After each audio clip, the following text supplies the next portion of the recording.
এইরকম ধরনের ডেজার্টটা বানিয়ে দেখবে, খেতে হয় দারুণ, মুখে দিলেই একদম মিলিয়ে যাবে। এতটা সুন্দর আর এতটা পারফেক্টভাবে রেডি হয়। আর এটা রেডি হবে শুধুমাত্র 1 কাপ সুজি দিয়ে।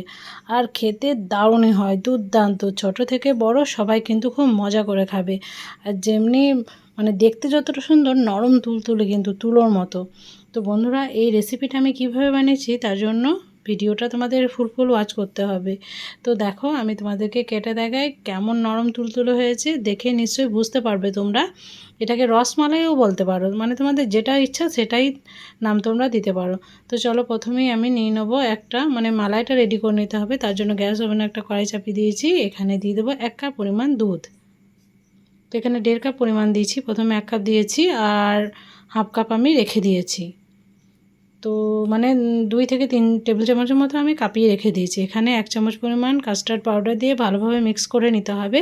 তারপরে এই দুধের মধ্যে দিয়ে দিতে হবে।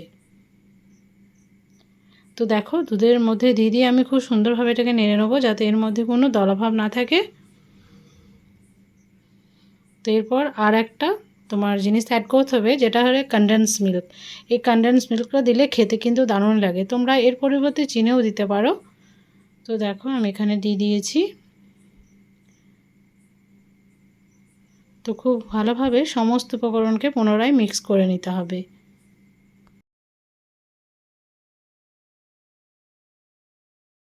তো বন্ধুরা দেখো, আমি মিক্স করে নিয়েছি। আর এটা একটা পর্যায়ে কিন্তু গাঢ় হয়ে যাবে। তো দেখো, অনেকটাই কিন্তু গাঢ় হয়ে এসছে। তো আরও কিছুক্ষণ এটাকে রান্না করে নিতে হবে। একটা পর্যায়ে দেখবে একদম গাঢ় হয়ে যাবে। তো এটা রেডি হয়ে গেছে। এটাকে আমি এক সাইডে রেখে দেবো। এদিকে নিয়ে নিতে হবে এই কাপটা সমান 1 কাপ পরিমাণ সুজি। এই সুজিটা কিন্তু 1 প্যাকেট সুজি, যেটা 1 কাপ পরিমাণ হবে। তো বন্ধুরা, এটাকে আমি মিক্সিং গ্রাইন্ডারের মধ্যে দিয়ে দেবো ডাইরেক্ট। তো গ্রাইন্ডারের মধ্যে দেওয়ার পর এখানে দিয়ে দিতে হবে হাফ কাপ পরিমাণ চিনি। তো চিনি দেওয়ার পর এটাকে আমি মানে আরও সুন্দর ফ্লেভারটা আসার জন্য এখানে কাস্টার্ড পাউডার 1 চামচের মতো দিয়ে দিয়েছি। এরপর ঢাকা দিয়ে এটাকে গ্রাইন্ড করে নিতে হবে।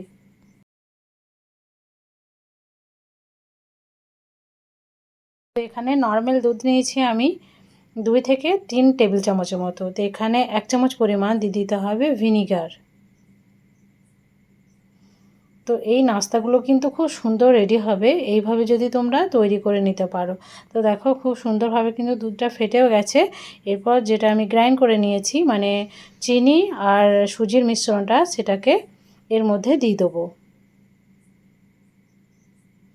তো খুব সুন্দরভাবে সবটুকু আমি দিয়ে দেবো আর খুব সুন্দরভাবে গ্রাইন্ডও করে নিয়েছি কিন্তু।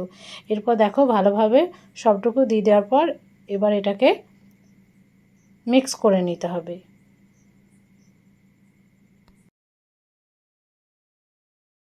আর এখানে অ্যাড করে দিতে হবে অল্প অল্প দুধ, যেটা আমার আগে থেকে জাল করা থাকবে। তো প্রথমে মিক্স করে নিচ্ছি, এরপর দিয়ে দিতে হবে দুধ। তো দেখো, দুধ দিয়ে দেওয়ার পর আবারও এটাকে মিক্স করে নেব।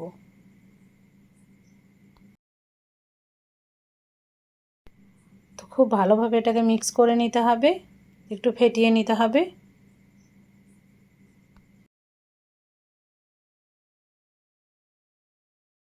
তো বাকি যে দুধটুকু ছিল সেটুকু কিন্তু আমি পরে দেবো। তো এটা কিছুক্ষণ রেস্টে রেখেছি। রেস্টে রাখার পর এখানে অ্যাড করে দিতে হবে 1 চামচ পরিমাণ ইনো পাউডার। এরপর ইনো পাউডারের উপরে একটু পরিমাণ দুধ আমি অ্যাড করে দেবো, মানে যে বাকিটা রেখেছিলাম সেটুকু সবটুকুই আমি দিয়ে দিয়েছি। এরপর ভালোভাবে সমস্ত উপকরণকে পুনরায় মিক্স করে নিতে হবে।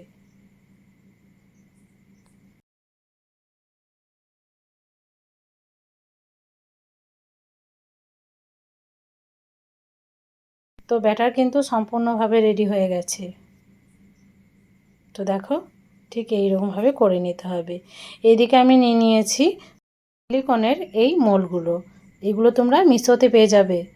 তো দেখো, এগুলো কিন্তু খুব সুন্দরভাবে, মানে এখানে কেকগুলো ভালোভাবে রেডি হয়।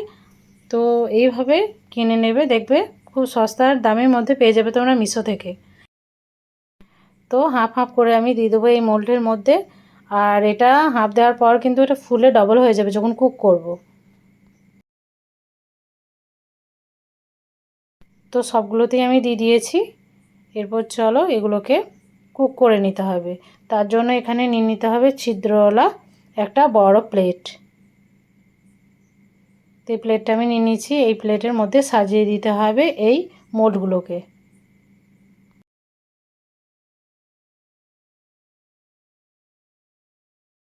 তো সবগুলো নেওয়া হয়ে গেছে। এদিকে আমি ওভেনের উপরে জল আগে থেকে চাপিয়ে রেখেছি। জলটা কিন্তু ভালোভাবে গরম হয়ে গেছে। এরপর এই প্লেটটাকে ধরে চাপিয়ে দিতে হবে এই ওভেনের মধ্যে। এরপর ঢাকনা ঢাকা দিয়ে মাত্র 15 মিনিট বেক করলেই কিন্তু রেডি হয়ে যাবে এই কেকগুলো বা নাস্তাগুলো। তো বন্ধুরা তোমাদের কাছে 15 মিনিট পর আমি দেখাচ্ছি। তো দেখো কতটা সুন্দরভাবে ফুলে ডবল হয়ে গেছে। তো এগুলোকে আমি টুথপিকের সাহায্যে একটু চেক করে নেব।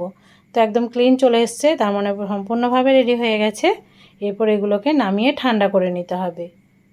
তো বন্ধুরা ঠান্ডা করার পর কিন্তু খুব অনায়াসে ক্লিয়ারভাবে এগুলো কিন্তু মোল্ড থেকে আউট হয়ে যাবে, মানে মোল আউট হয়ে যাবে। তো দেখো মোল্ড থেকে আমি বের করে নিচ্ছি। তো দারুণই হয়েছে, ডিজাইনটা কিন্তু দারুণ সুন্দর এসছে। তো তোমাদেরকে দেখায় দেখো।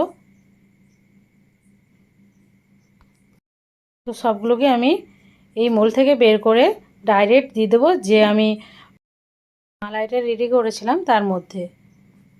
তো বন্ধুরা মালাইয়ের মধ্যে 10 থেকে 15 মিনিট মানে এটা রেখে দিলেই খুব সুন্দরভাবে মালাইটা সোপ হয়ে যাবে।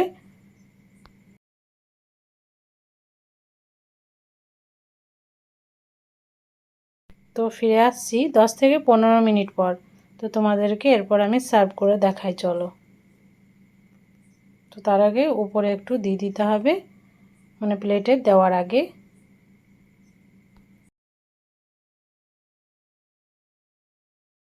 তো দেখো কতটা সুন্দর লাগছে এটা।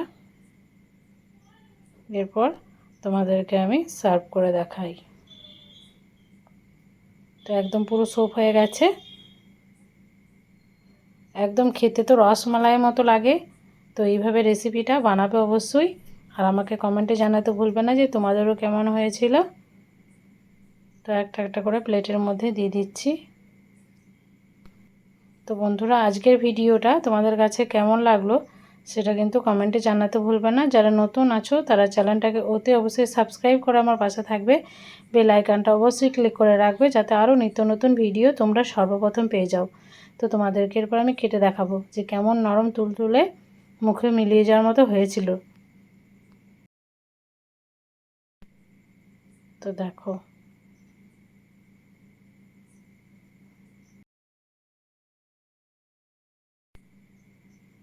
তো আজকের রেসিপি আমার এতটুকুই। দেখা হচ্ছে পরবর্তী ভিডিওতে। ভালো থাকবে, সুস্থ থাকবে, আর পরবর্তী ভিডিওর জন্য অবশ্যই কিন্তু অপেক্ষা করবে। আর এর পরবর্তী ভিডিও তোমরা কী দেখতে চাও সেটা কমেন্টে জানাতে কিন্তু ভুলবে না।